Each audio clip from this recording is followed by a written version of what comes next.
Querido Deus, muito obrigada por mais um sábado, Senhor, que se inicia. Te agradecemos porque, em meio a essa agitação da queda dominical, nós não somos deixados em escuridão. O Senhor continua se revelando para a gente. O Senhor continua demonstrando o teu amor, o teu entendimento, o teu conhecimento através das linhas, através da metodologia, para que nós não andamos em escuridão. A gente sabe que a gente não está em escuridão. A gente agradece pelas linhas, a gente pede para que a gente possa segurar nelas, Senhor, se continuar segurando nelas. A gente sabe que elas são a nossa salvaguarda, o meio que o Senhor estabeleceu para que a gente enfrentasse esses tempos difíceis. Nós pedimos que o Senhor esteja conosco no início desse sábado juntos, desses estudos dessa manhã, que o Santo Espírito ilumine nossa mente, nos ajude a entender melhor as verdades que estão sendo reveladas para a gente nesses momentos. É isso que a gente pede e muito te agradece. Em nome de Jesus, amém.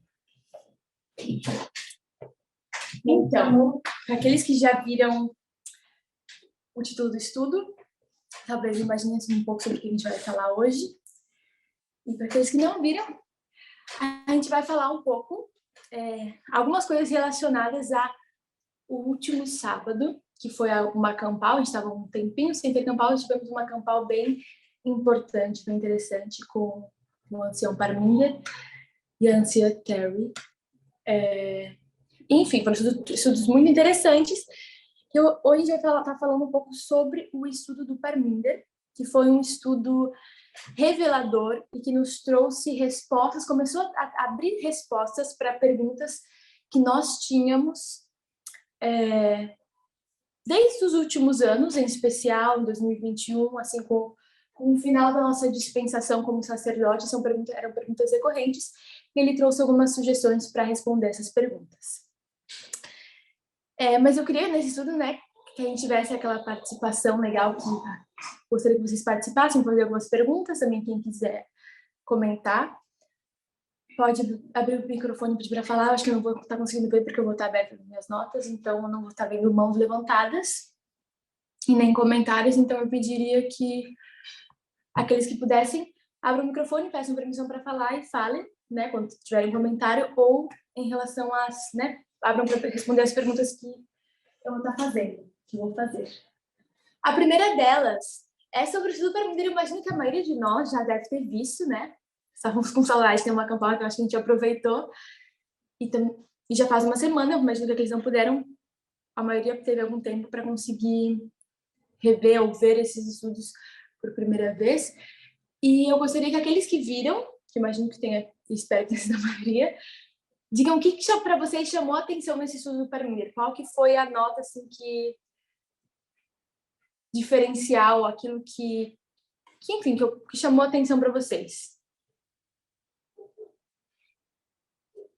Podem abrir o microfone e falar. Agora estou vendo o chat, a gente vai quiser escrever no chat, eu consigo ver agora também. A Carol tudo, mas resumir em alguns pontos, se alguém quiser. Claro, para mim, para gerar um ponto, ele acaba fazendo isso de uma maneira bem construída, e no meio, disso ele vai colocando várias informações relevantes, mas eu quero que vocês, enfim, escolham algum tópico e falem sobre algo que parece que chamou atenção para vocês.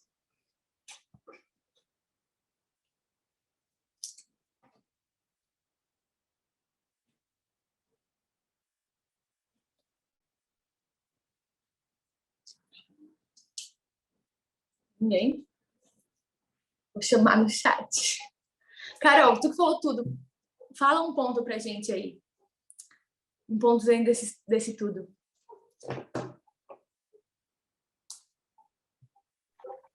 Oi, Lara. Então, nossa, menina, difícil, né? Ele falou de tantas coisas importantes, mas não sei, eu acho que para começar, ele começou com essa pergunta que muitas pessoas têm, que acabam incomodando, a gente fica pensando nisso. Onde é que estão os levitas, né? E aí ele começou a apresentar algumas possíveis respostas para essa pergunta, de que também as pessoas pensam, e ele foi mostrando como determinadas respostas não podem ser aplicáveis e como sim existe uma resposta que é aplicável porque é baseada na nossa metodologia e tudo. Muito bom.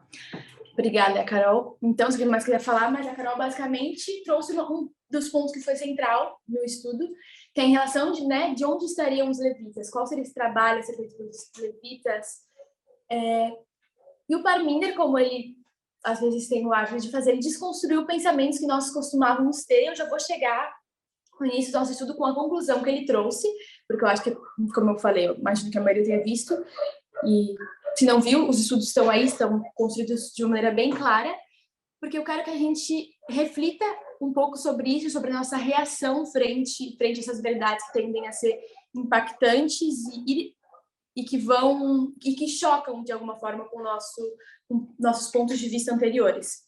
Então, basicamente, a sugestão que o Parminder trouxe é que a visão que a gente tinha sobre essa obra que nós iríamos fazer aos levitas, sobre esse alcance, sobre esse encontro de sacerdotes com levitas e com netineus, é uma visão baseada numa interpretação literal e não espiritual. Ele traz algumas imagens para ajudar a gente a entender isso e para dar uma interpretação espiritual de como seria isso. Alguém lembra de quais foram as parábolas, digamos assim, que ele usou para estabelecer esses pontos? Eu tenho anotado pelo menos 4. Diversos da Bíblia, de imagens que a Ellen White traz. Alguém consegue pontuar alguma? Sei que vocês conseguem, vocês estão envergonhados hoje.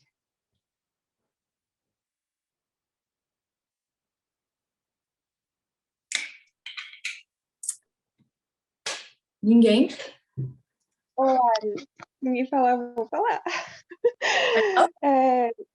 Ele usou Atos 27, né?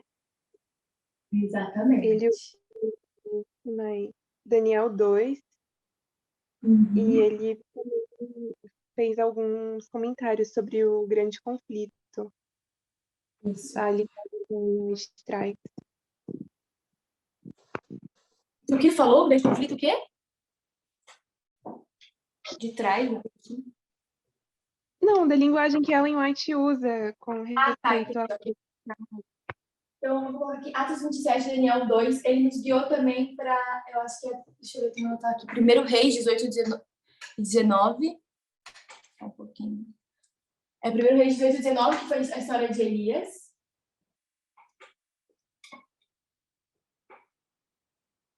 Segundo Crônicas, 29 e 30. Esse que fala sobre Ezequiel, esse fala sobre Elias, que ele usou um pouco a imagem de Elias, quando ele foge de Isabel e tal, foi o ponto que ele fez. Ele, em Segundo Crônicas, ele não se demorou muito, mas ele como que deu uma sugestão de que poderia ter algo ali, que é onde fala sobre Ezequiel, vai estar restaurando o templo, e fala sobre o papel de sacerdotes levitas. Meio como ele deu uma sugestão num lugar onde pode ter mais luz sobre isso. E o que a Carol falou, eu vou colocar como ele usou a imagem, que é o tema do estudo de hoje, da tríplice união que está no grande conflito. Né? Está também em Apocalipse, claro, a gente sabe, mas que Ellen White faz a aplicação para a época dela, da tríplice união, no grande conflito de uma maneira bem especial, é algo que é bem forte entre os adventistas, uma interpretação. Então, tá. Então, basicamente, né, entrando nesse tema da tríplice união, da tríplice união e da conclusão que o Parminder trouxe, de que nós não faríamos uma obra extensa, literal, como a gente imaginaria, de buscar, apesar de que a gente também não sabia exatamente como isso ia se dar, a gente estava esperando maiores instruções, mas a gente imaginava que, de alguma forma, né, a gente ia voltar a fazer algum tipo de evangelismo público, primeiro para os levitas, depois para os netineus, né, iam ter conversões massivas de alguma forma, muitas pessoas iam vir nos procurar, então, de alguma forma, isso ia acontecer, a gente, né, tinha expectativas, e o Parminder veio para quebrar essas expectativas, e ele trouxe algumas imagens para favorecer esse ponto, né, com uma interpretação espiritual. Uma dessas é da tríplice união, que a gente vai falar hoje, que aqui é trazendo um grande conflito, né, lembrando do dragão, a besta e o falso profeta, como o espiritismo, o protestantismo e o catolicismo. Ele fala que são 3 poderes que têm sua influência, a gente vai falar mais durante o estudo, que desempenham um papel, que têm uma mesma cultura, né? E que são uma tríplice união satânica, mas são entidades diferentes que são autônomas entre si, mas se desempenham uma obra junto. Ele traz essa sugestão para que seria mais semelhante no nosso trabalho com sacerdotes, levitas e netineus. Então, basicamente, esse é o ponto dele, e é um ponto, né, impactante que gera muitas dúvidas, muitos questionamentos, como é natural. E agora, outra pergunta que eu quero que vocês respondam, por favor. O que a gente deveria fazer, ou o que naturalmente acontece quando a gente tem uma nova luz, ou um novo desenvolvimento de luz, que acaba sendo impactante, acaba, talvez, indo contra coisas que nós acreditávamos, entendíamos, e que talvez esperávamos com muito anseio. O que a gente deveria fazer quando a gente recebe uma nova luz? Foi só o início, né? O Parminder até falou que ele quer e vai fazer estudos desenvolvendo essa luz, e a gente sabe que muitas coisas que nos foram reveladas, elas foram desenvolvidas aos poucos, até que a gente tivesse um entendimento melhor. Mas a minha pergunta é, o que a gente deveria fazer quando a gente recebeu, de alguma forma, uma nova porção de luz que nos indica um caminho diferente daquele que a gente estava imaginando que iria, digamos assim?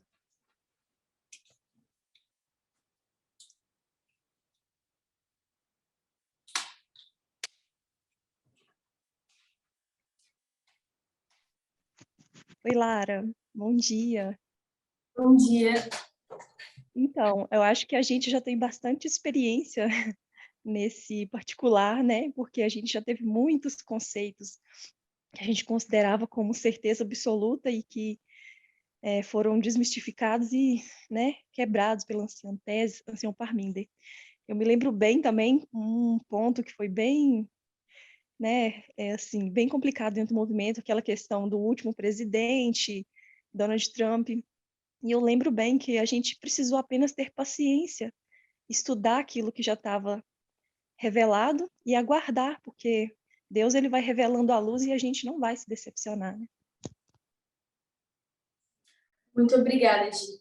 Exatamente isso. Essa sugestão, e eu acho que o entendimento que eu queria trazer para a gente agora, é que, naturalmente, quando vem algo que quebra muitos paradigmas, de alguma forma, e crenças bem fundamentadas há anos, enfim, há quanto tempo o Grande Conflito é escrito, é o que está muito na base, no fundamento dos adventistas, né? Nós estamos aqui, passamos 2021, estamos um pouco antes do decreto dominical, né? A gente achava que a gente tinha que fazer uma obra pelos levitas, assim, específica e muito extensa, enfim, determinada, a gente não sabia os detalhes, e agora a gente sabe que está entendendo que não vai ser exatamente assim. O que isso pode naturalmente causar para a gente é muitos questionamentos. A gente pode ficar se perguntando, mas então como que vai ser tal evento? Como que aquilo vai acontecer? Como que esse texto, e aquele outro? Por um lado, é natural a gente ter questionamentos, né? Porque as coisas estão mudando, então naturalmente a gente se questiona sobre como determinadas coisas vão acontecer.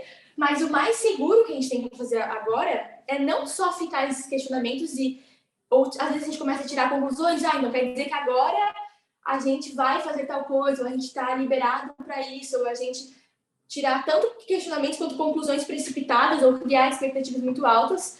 O mais indicado, como a gente falou, é esperar e também estudar aquilo que nos foi deixado como um indicativo de que a gente pode entender mais sobre esse tema, reformular os nossos conceitos a partir do estudo de temas que nos foram deixados, né? De parábolas, de alguma forma, que já foram indicadas, por exemplo, essas aqui pelo Parminder, que podem e que vão trazer luz sobre esse tema.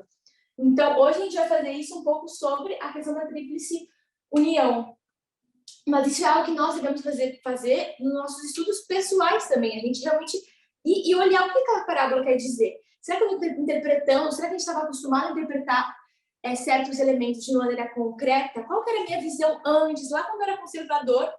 Porque eu percebo que a tríplice união, quando eu fui voltar para ler esses textos, que fazia tempo que a gente às vezes não olhava para isso, naturalmente, porque a gente vai estudando outras coisas e tal, que quando a gente volta para esse texto, às vezes a gente está com ideias ainda conservadoras, porque a gente não voltou a olhar para isso com a nossa nova, né, visão mais progressista e realmente com a metodologia mais apurada.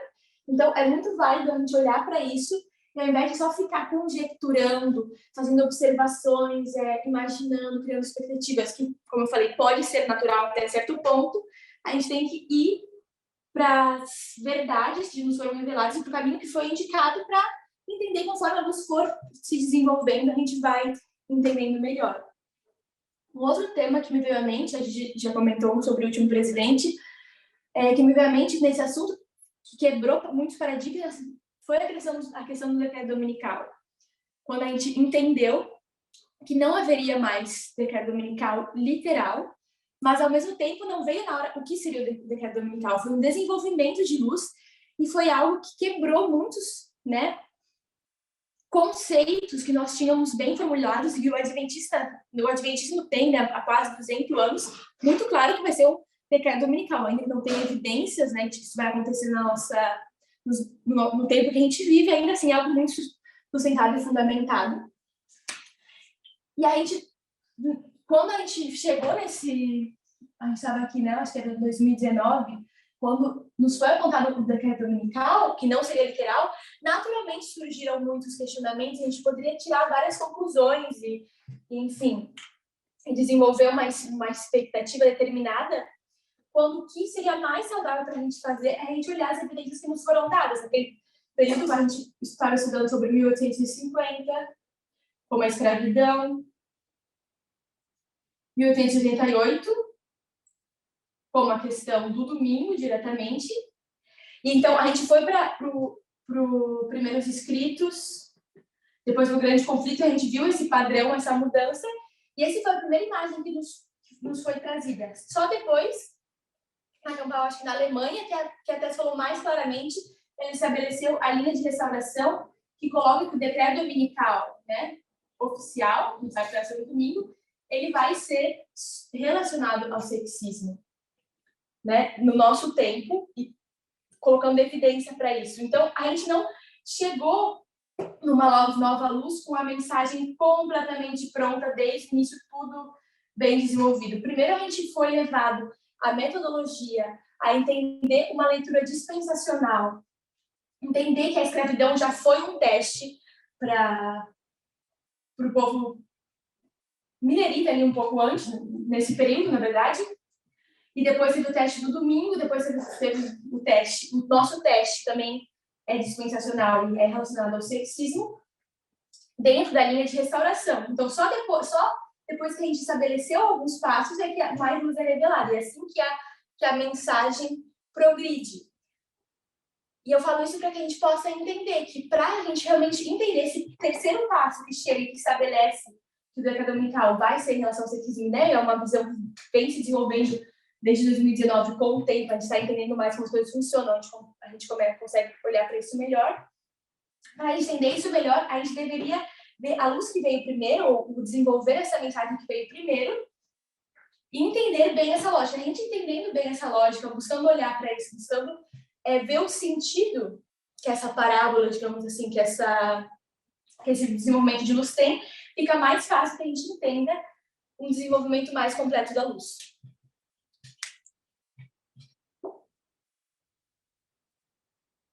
E por isso que eu sugiro que a gente olhe para isso, né? Eu acho que o Parminder sugeriu, mas enfim, eu decidi que a gente hoje estudar com a gente um desses temas que seria mais a tríplice união. E é isso que a gente vai fazer, basicamente.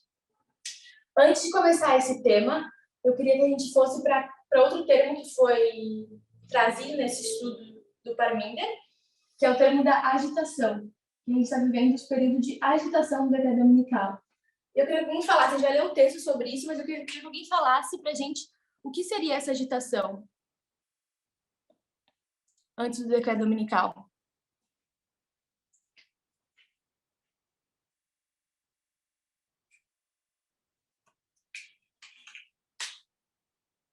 Quer falar, Pedro? Sim, para mim, agitação, no texto onde está a agitação, é o ponto em que fica evidente e claro que a gente está indo para o decreto. Tem um ponto antes do decreto dominical, onde é evidente que não tem como evitar chegar lá, que está claro que estamos caminhando para isso. Isso seria para mim a agitação. E quando o texto que a gente fala sobre isso, que está no grande conflito, 605.3, diz assim: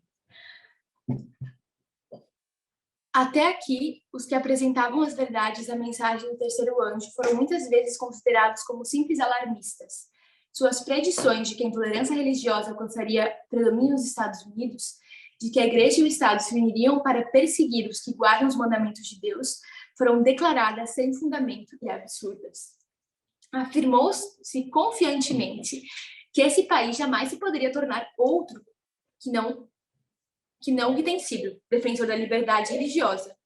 Mas, ao ser a questão da obrigatoriedade da observância do domingo amplamente agitada, vê se aproximar o fato há tanto tempo duvidado e descrito, e a terceira mensagem produzirá um efeito antes que não seria possível produzir. Então, a gente tem que lembrar que quando a gente fala de grande conflito, a gente está falando de um livro escrito em 1838 por Ellen White, e ela estava numa história que a gente sabe que seria de falha, mas ela escrevia como se fosse uma história de sucesso, onde a lei dominical seria passada, no começo do tempo dela, onde a porta da graça seria fechada e que Cristo voltaria. A gente sabe que isso não aconteceu, mas essa é a visão que ela traz no livro, e com esses acontecimentos todos embasados nesse período, o período, né, do século XIX, que era o período que ela vivia, e que poderia ter sido uma história de sucesso, mas foi uma história de família.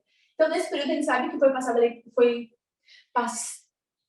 foi ao Congresso um projeto de lei sobre a lei dominical nacional, então realmente era um tema que estava à tona, mas ela aponta como uma agitação ainda que iria acontecer nesse período, que é uma agitação antes do decreto dominical oficial, que não é um evento que acontece do nada, digamos assim, foi passada, até acho que o Parminder, ele citou num estudo que ele fala sobre o Brasil, sobre essa agitação, sobre o filme que é A Última Batalha, que a maior parte de nós vimos, que ele cita que é um filme brasileiro, não fala o nome, mas tem tudo para ser esse filme, e do nada ele recebe uma mensagem no celular, o decreto dominical passou nos Estados Unidos, assim, sem preparo nenhum, sem agitação nenhuma, que é o que Ellen White fala que vai acontecer.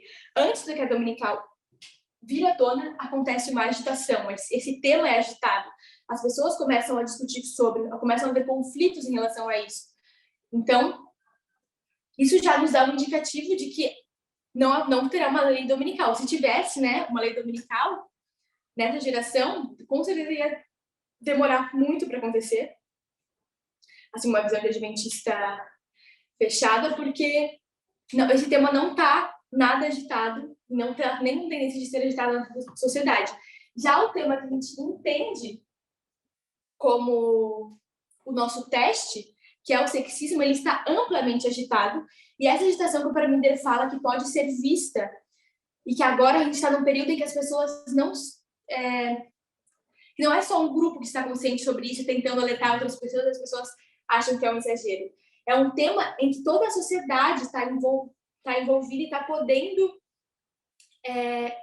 enxergar as ameaças potenciais que têm surgido. E quando o Parminder falou sobre esse tema lá em 2020, num estudo na escola do Brasil, né? Lá na escola, ele coloca uma linha com base na linha dos mileritas, que é a linha do decreto dominical, do clamor da meia-noite e da meia-noite. E no decreto dominical, ele sabe que é o decreto dominical, mas ele coloca o clamor da meia-noite e da meia-noite, ele faz um paralelo, é o paralelo da linha milerita, ele fala que na meia-noite, essa ilustração vem da história de Samuel Snow. E lembra, em 21 de julho, ele dá o tema em relação à verdadeira data, e é considerada meia-noite, mas ele não tem muitos adeptos, digamos assim. As pessoas não dão muita atenção, até gostam, mas não se torna uma coisa muito agitada. Já no clamor da meia-noite, a gente tem uma grande agitação, né? Daí se torna o clamor da meia-noite. As pessoas, né, começam a dizer de noivo e tal, começam a acreditar de que isso vai se cumprir e tem uma agitação. Então, o Parmeira ele coloca que o clamor da meia-noite, né, dentro dessa parábola, dessa aplicação, seria 2021 e a meia-noite seria 2019. Então, nós já estamos vivendo esse período de agitação mais propriamente. 2020, ele fala que já começou, não é uma coisa que começa do nada, mas em 2021 a gente consegue ver isso de uma maneira muito clara, não só nos Estados Unidos, mas ao redor do mundo. E a gente vê isso muito claro. Que eventos aconteceram em 2021 que a gente vê que pode demonstrar uma agitação desses temas, tanto sexismo, quanto homofobia, quanto nacionalismo. Em 2021? Sim. Você estava falando hoje para mim sobre 6 de janeiro. A gente está sobre isso, sim. Se alguém mais quiser comentar algum outro. Mas é interessante que a gente tem essa noção de que a agitação começa em 2021.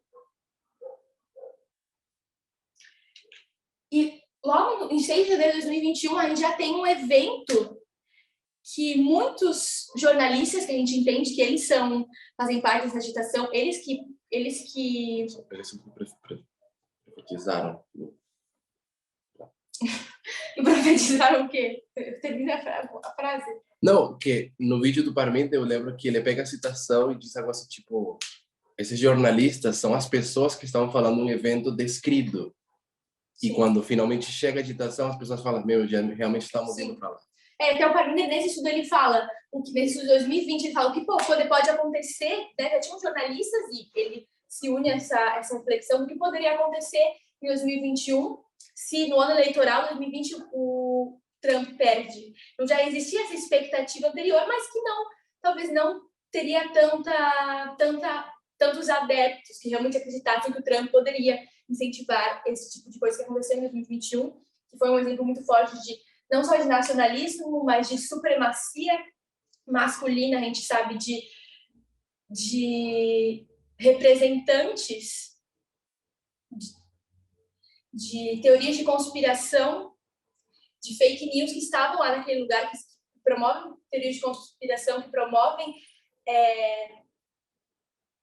essa guerra cultural, e eles estavam lá nesse lugar, no Capitólio, promovendo. Outra dessas teorias de conspiração seria que o Trump teria ganhado as eleições. Então, a gente consegue ver de maneira muito clara que o ano já começa muito agitado nesses temas, e muitos desses homens que estavam lá também são defensores dos direitos dos homens, ou seja, se opõem claramente ao feminismo e são representantes, mesmo que eles não se coloquem diretamente, mas com as atitudes a gente consegue ver representantes do sexismo. Então, isso tudo já começa a ser muito agitado esse ano. Esse ano é o segundo ano da pandemia, então a gente já tem dados, a gente já tem noção que a pandemia é algo que está, claro, prejudicando todo mundo, mas sendo um elemento vital para vulnerabilizar ainda mais a situação de mulheres em situações de vulnerabilidade. A violência doméstica tem números que só aumentam em 2021, a gente tem esses dados, então a gente tem essa noção. As mulheres, elas estão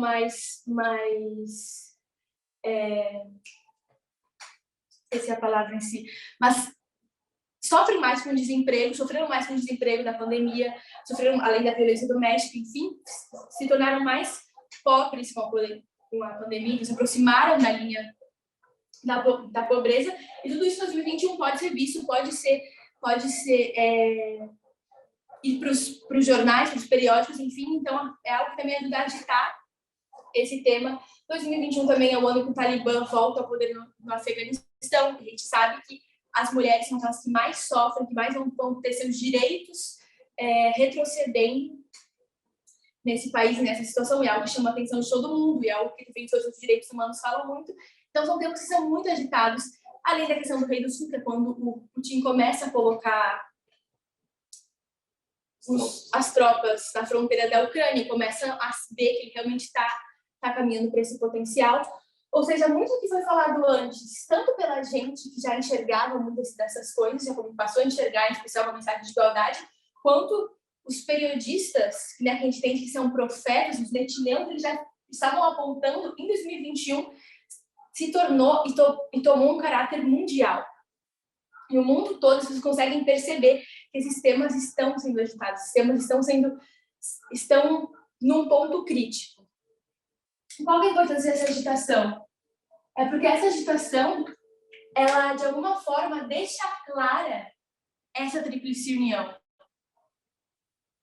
2021, a lei de aborto no texto. Ah, 2021? Cadê os outros estados? O Pedro está falando 2021. Foi... A gente teve a questão da lei do aborto no Texas, que acabou desencadeando todas as outras, né? E a revogação do Roe vs. Wade agora esse ano. Lembrando que é uma agitação que começa a ser mais clara aí, mas ela não para, ela é crescente até o década dominical. Então, esse ano, a gente consegue falar vários outros pontos em relação a essa agitação. Quando a gente vai para essa tríplice união, quando a gente vê a agitação, a gente vê que tem dois grupos, de alguma forma, de uma maneira especial, que se posicionam frente a essa agitação. Alguns que ficam preocupados, que realmente percebem que tem algo errado acontecendo e começam a se posicionar contra essas ondas crescentes, e outros que estão provocando essas ondas, que estão felizes com o fim do aborto e etc. Todas essas questões que a gente tem citado. E aí a gente entra nesse assunto da tríplice união.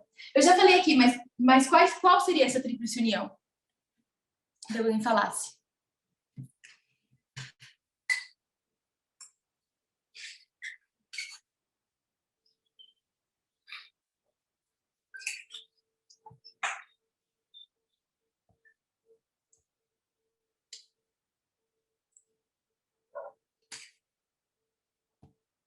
Eu não sei o que tá. Pode falar. Lara, Pode falar. a catolicismo,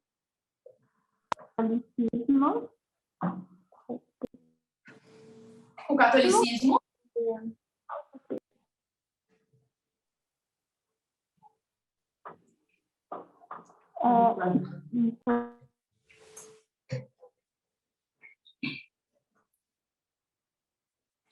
Não te escuto bem, Rai.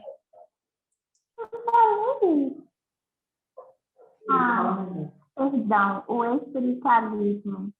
Uhum. Então, catolicismo, espiritualismo e protestantismo. Essa é a tríplice união.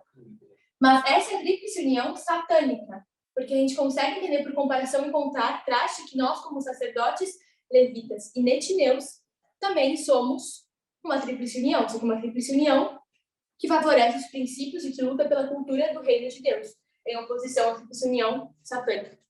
Eu vou ler o texto que fala sobre isso, que está em grande conflito. Deixa eu ver aqui. 588.1.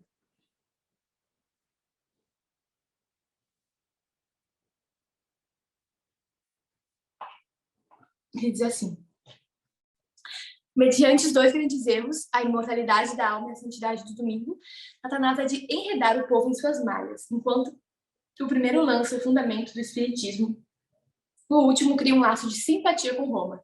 Os protestantes dos Estados Unidos serão os primeiros a estender as mãos através do abismo para apanhar a mão do espiritismo. Estender-se-ão por sobre o abismo para dar mãos ao poder romano. E sob a influência dessa tríplice união, esse país seguirá as pegadas de Roma, desprezando os direitos da consciência. Ou seja, esse texto é o texto que estabelece de maneira mais clara, no escrito de Ellen White, qual seria essa união. Ela coloca, lembrando que ela está aplicando ao texto dela, como se fossem e como sendo três instituições: os protestantes, os espíritas, o espiritismo, né, enfim, e os católicos. E ela coloca como se o protestantismo estendesse a mão e fosse em direção ao catolicismo e ao espiritismo na parábola dela, na aplicação dela, para buscar enredá-los para que todos eles lutassem juntos rumo ao decreto dominical, né? Também comenta sobre a mortalidade da alma que o Parmênides nos fala que são princípios estabelecidos no Gênesis, né, enfim, mas que na nossa aplicação, essa união, ela acontece com base em uma cultura patriarcal e numa mesma visão de mundo. Vou botar aqui cultura sexista. E quando a gente vai para essa imagem, primeiramente, quando a gente lê esse texto, eu percebi que fazia tempo que eu não lia e que a tendência que a gente tinha de olhar para isso e pensar como que essa união aconteceria, muitas vezes ela é uma tendência, um pensamento que vem de como a igreja adventista enxerga que essa união vai acontecer, ainda que não tenha um embasamento tão forte nos aspectos, da maneira como eles enxergam. Ellen White, eles acreditam como que mais ou menos pode ser? Que vai ter, né, um documento, digamos assim, ou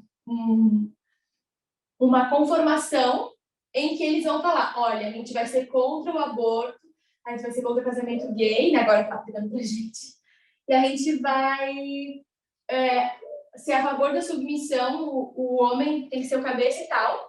Então, o protestantismo vai lá, redige um documento e entrega uma cópia para cada um deles, né? E cada um deles tem que assinar e tal. Isso tudo em alguma reunião dessas que eles fazem, uma reunião secreta, né? Tudo ali favorecendo um estado profundo. Quando, na verdade, a gente sabe que essa é uma visão conspiratória, que é fundamentada, infelizmente, que ela é pregada pela Igreja Adventista, de que isso tudo, de que realmente os líderes mundiais eles se encontram, eles confabulam como eles vão fazer para dominar as pessoas, para passar, né, a agenda da nova ordem mundial, que deve, teoricamente, ser o decreto dominical e tal. Mas, às vezes, a gente vem para essa nossa ideia, que a gente entende que tem com relação a uma cultura sexista, a gente entende que, né, que vai contra pautas de igualdade, de feminismo, contra a homofobia. A gente acha que eles realmente estão se combinando, quando, na verdade, o ponto é que a essência deles é sexista. Tanto dos protestantes quanto dos católicos. Lembrando que o espiritismo está se referindo em especial à história da Ellen White, então a gente coloca aqui mais como um símbolo, assim como o decreto dominical a gente coloca como um símbolo, assim como os sacerdotes levitas e netineus são um símbolo, né? Nós não somos literalmente sacerdotes, é uma maneira de chegar. O Parmênides, ele falou um pouco sobre ateísmo, quando ele deu esse último sábado. A Tess também tem comentado bastante sobre o papel do ateísmo. Então, talvez, uma outra aplicação para o nosso tempo seria do ateísmo, enfim, né? Tendo um papel nessa tríplice união e naturalmente atuando como três entidades separadas, mas que promovem uma mesma cultura, que tem uma mesma visão patriarcal. Então, talvez mais diretamente o protestantismo vai realmente estar puxando esses assuntos, vai realmente estar votando em republicanos que sejam protestantes, que vão favorecer os valores da família. O Papa, a gente tem um Papa que é mais brando, que é considerado uma Papa de esquerda, que as mulheres, né, tinham muita esperança com ele, até os gays tiveram esperança que talvez eles tivessem uma visão mais aberta, mas na prática, mesmo tendo uma visão mais branda, uma postura mais branda, ele já se mostrou contra o casamento gay, já se mostrou contra a ordenação de mulheres, e os ateus, talvez uma visão até mais branda ainda em alguns aspectos, que podem até ser, né, libertários, a favor do aborto, a favor de outros temas, mas quando chega no feminismo realmente radical, no feminismo que abala as estruturas, eles acham que é um exagero, eles acham que as mulheres já estão querendo demais e eles promovem os direitos dos homens. Então, a gente vê que, na prática, mesmo que tenham discursos diferentes, todos eles favorecem e alimentam o sexismo e essa mesma cultura sexista. E, com isso, eles são unidos. Então, com isso, se tem lá em cima um juiz da Suprema Corte, mesmo que seja protestante, mesmo que o ateu nunca vai ser protestante, mas ele vai passar suas pautas conservadoras que favorecem a sua visão de mundo, eles estão felizes. Um ateu, né, ou um católico nunca vai se converter ao protestantismo. Eles vão estar ali sentados assistindo a mesma missa ou o mesmo sermão. Mas, ainda assim, a cultura que eles promovem faz com que as mudanças que são geradas na sociedade caminhem para o mesmo rumo. É como se eles convergissem por essa questão da cultura, da visão de mundo que eles alimentam. E a mesma ideia o Parminder traz para a gente quando a gente fala sobre sacerdotes, levitas e netineus. Né? Mais uma vez, um símbolo. Existe uma convergência para a mesma visão de mundo. Porque os três fundamentam a igualdade. Os três têm como fundamento de vida, como princípio, como bandeira de luta, a igualdade. Isso faz com que eles se aproximem, com que eles promovam essa cultura de igualdade. E o que o Parminder fala que choca é que talvez não tenha uma união numa mesma congregação desses três grupos realizando o mesmo trabalho e firmando o mesmo contrato, mas ainda assim os três estão favorecendo essa cultura de igualdade, então eles fazem parte dessa tríplice união divina. Isso foi uma coisa que eu achei que é bem interessante, como eu falei, tem muito a se desenvolver, mas é uma imagem que a gente consegue ver de alguma forma quando a gente compara e contrasta esses dois grupos. Como vai se dar essa união, da tríplice união satânica, e comparando como se daria essa união e como pode ser enxergada a tríplice união divina. Eu queria ler mais um texto, mais algum, mas começando por um... Não, peraí. Que fala sobre a questão da perseguição, de alguma forma,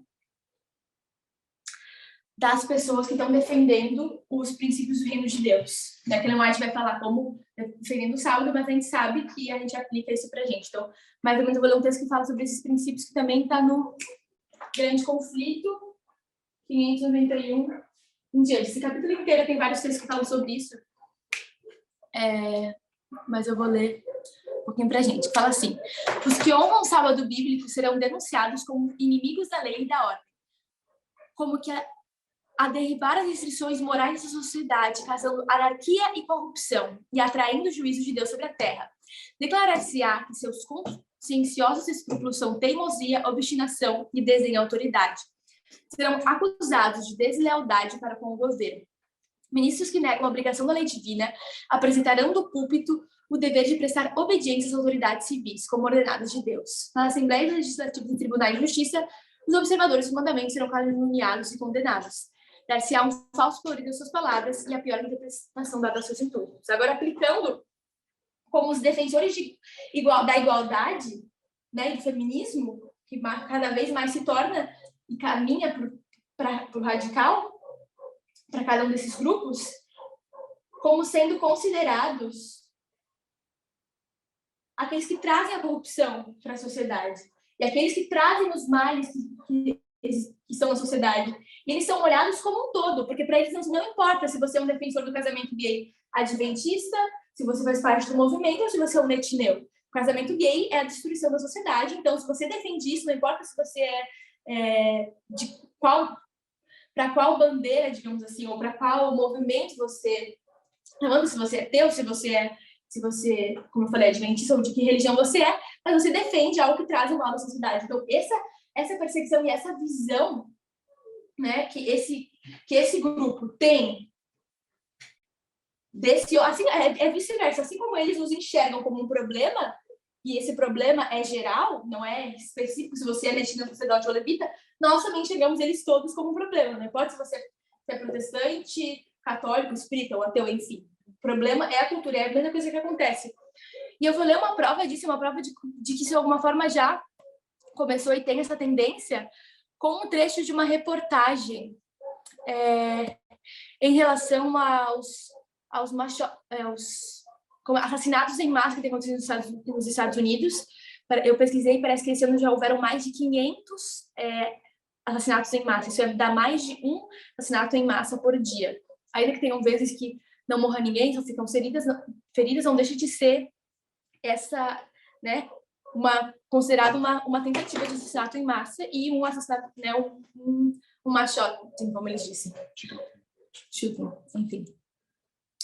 Mas agora eu vou ler um trecho de um republicano comentando isso, comentando qual que é a causa de tantos assassinatos em massa, de tantos jovens indo para as armas e querendo assassinar todo mundo. O que a gente consegue entender, naturalmente? Uma causa muito óbvia é o libertarianismo que entregou arma para todo mundo que queira ter uma arma nos Estados Unidos e faz com que as pessoas tenham um poder, né, que não deveria estar nas mãos delas e vão lá e queiram demonstrar isso, acabando com vidas de milhares de pessoas. Isso pode, né, ter uma discussão bem ampla. Também tem muitos desses homens que provocam esses assassinatos em massa, eles são defensores dos direitos dos homens, eles são, às vezes, até incels, que é celibatários forçados e misóginos, que têm raiva e têm ódio pelas mulheres, e tentam extravasar isso de alguma maneira, são xenófobos, enfim, homofóbicos. Então, a gente pode olhar por esse lado, mas um republicano, parece que é um candidato ao Senado, o representante do Mississippi, do Missouri, ele dá a opinião dele de qual seria a causa de tudo isso. Ele diz assim, isso tem que estar em vários jornais reportado, isso numa rádio. Infelizmente, eles estão tentando culpar objetos inanimados por todas essas tragédias. Qual que é o objeto inanimado? A arma. Que a arma é um objeto inanimado, não pode ter culpa nenhuma, disse ele. Então, ele acrescentou, quando eu estava crescendo em Springfield, você tinha 1 ou 2 assassinatos por ano. Agora temos 2, 3, 4 por semana em Springfield, Missouri. Então, algo aconteceu com a nossa sociedade. E eu voltei ao aborto. Quando decidimos que estava tudo bem matar crianças no ventre das suas mães, a vida não tem valor para muitas dessas pessoas. Então, a gente tem um problema social, o assassinato em massa, mas social, político, envolve várias coisas, mas pode ser interpretado e é um tipo de corrupção da humanidade.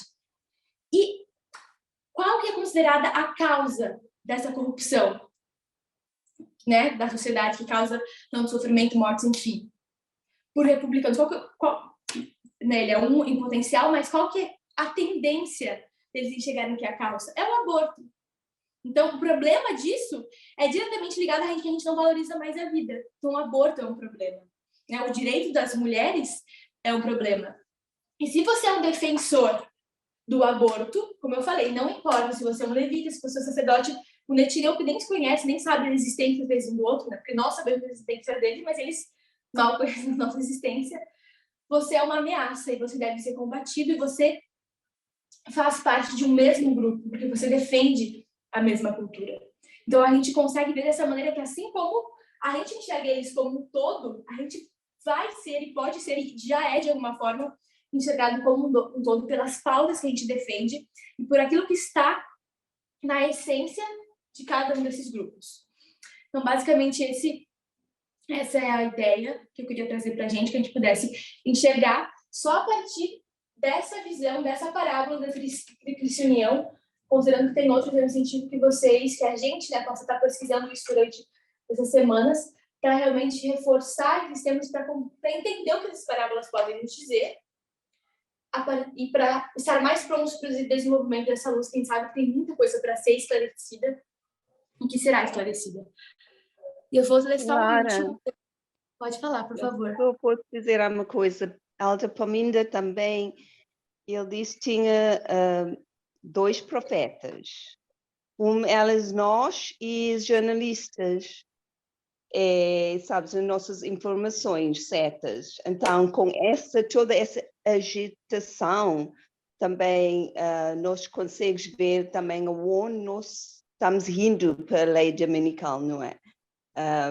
Vendo essas notícias também. Eu só quero lembrar esses 2 profetas.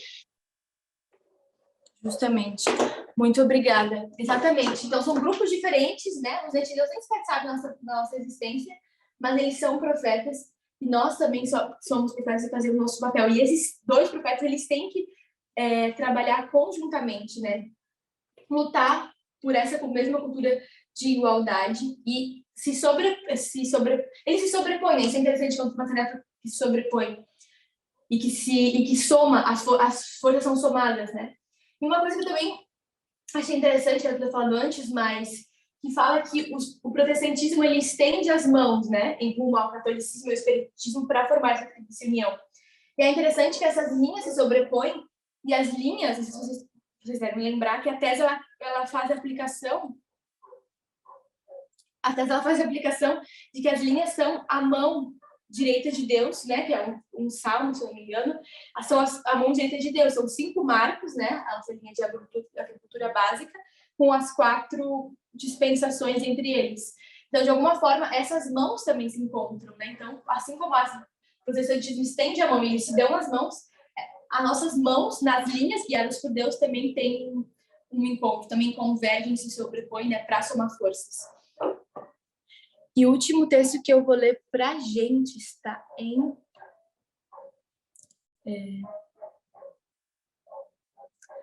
Serviço Cristão 49. Diz assim: o Senhor tem servos fiéis que se hão de revelar no tempo da sacudidura e prova. Há elementos preciosos hoje ocultos, que não prostraram o joelho a Baal, não tiveram a luz que tem estado a brilhar sobre vós, em chama concentrada, mas pode, sob um rude e não convidativo exterior, revelar-se puro brilho de genuíno caráter cristão. Agora essa parte em especial. Durante o dia, olhamos para o céu, mas não vemos estrelas. Ali se acham fixas no firmamento, mas os olhos não as distinguem. À noite, lhes contemplamos o genuíno brilho. Então, quando a noite for ficando mais escura, né, as dificuldades forem aumentando, a igualdade for mais ameaçada, o que vai acontecer? Essas estrelas aqui, elas vão brilhar. Tanto nós, como os etineus e os sacerdotes, eles vão brilhar. Aqueles que realmente estiverem dispostos a defender a igualdade, e cada vez mais o feminismo caminha para o radicalismo, que você vai ter que ser radical para lutar contra essa onda do pecado dominical, essas estrelas vão estar brilhando. E isso é uma outra forma de a gente ver essa união, porque as estrelas, apesar de que elas podem ser formadas de elementos diferentes, elas podem, né, fazer parte de constelações diferentes, todas elas são estrelas e todas fazem o papel de iluminar.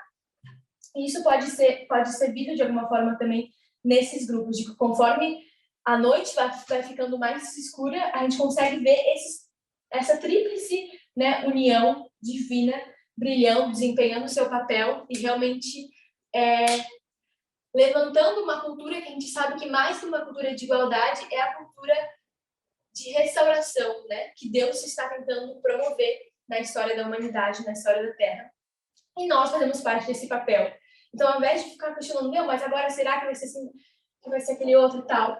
A gente tem o direito de estudar tudo isso, de entender tudo isso, entender que nós temos um papel para desempenhar. Nós entendemos tudo isso. Nós temos a linha da restauração, nós somos guardiões de muitas verdades que os etineus ainda não entendem. E nós temos, assim como eles têm um papel para desempenhar, e os jornalistas, os periodistas, eles são profetas, têm uma grande importância e não podem deixar de fazer esse trabalho, né? Muitas vezes pessoas que não têm esperança de que as coisas vão mudar, né? Porque eles não acreditam, por exemplo, ainda na volta de Jesus como nós acreditamos e temos essa figura completa. A gente também não pode deixar de fazer o nosso trabalho como sacerdotes, como guardiões das linhas da metodologia, desse entendimento, né, profundo e completo do que é a igualdade. Vamos orar? Pode falar, por favor. Só para adicionar, muitas vezes nós dizemos, nós temos muito tempo, ainda tenho muito tempo para mudar, para entender as coisas, mas a anciã Palminda diz, não, nós não temos tempo em primeiro lugar. Então, para quem ainda não viu essa última vídeo de Alda Terry e Alda Palminda, é muito importante para nós vermos esses vídeos para compreender a sinceridade da nossa mensagem profética. Obrigada, Lara. Com certeza. Muito obrigada. E alguém mais tem algum comentário ou pergunta para finalizar? Então, a gente já ora. Vamos orar.